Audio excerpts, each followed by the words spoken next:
Uterine fibroids are a very problematic disease that affects a lot of women at childbearing age.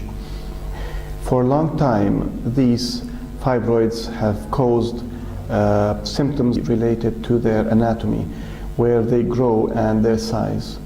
If it starts to grow towards the endometrium, which is the cavity of the uterus, it usually affects the menses, the amount of bleeding, which is usually excessive to the extent that it can cause anemia and affect the general well-being of the lady.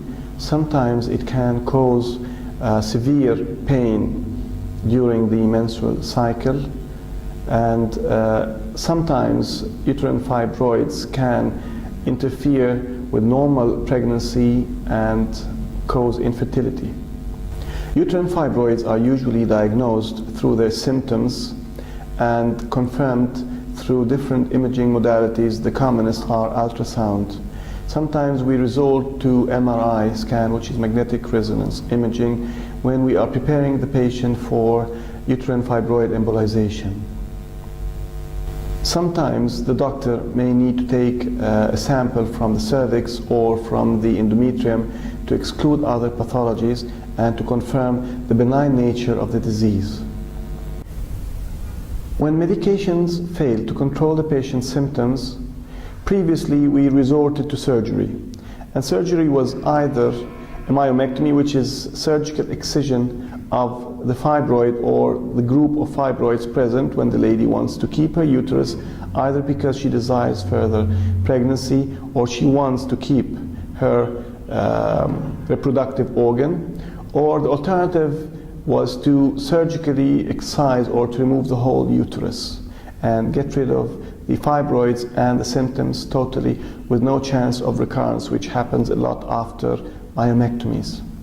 A lot of ladies are afraid of surgeries. They want to avoid general anesthesia. They want to avoid adhesions that can occur after surgical operations. They want to preserve their uterus and to avoid the pain of surgery, the long recovery period. Uterine fibroid embolization is considered one of the most advanced medical treatments of uterine fibroids. We can reach the uterine arteries. Using X-ray guidance, we can use catheters that go through a very small nick in the groin, and we can reach the uterine arteries on both sides, use the catheters to inject small particles that block the blood supply of the uterine fibroids and cause a significant shrinkage in its size, which leads to improvement of symptoms in about 85 to 90% of cases. The procedure, which is usually done within 45 to 60 minutes, is considered one of the most minimally invasive procedures. It only requires local anesthesia, and the patient can be discharged and be back home within the next day. For further information about uterine fibroids, the methods of diagnosis and different ways of treating them, especially the new advances in uterine fibroid embolization, you can contact us through our website, or you can call us and someone within our team will be replying to you within 24 hours.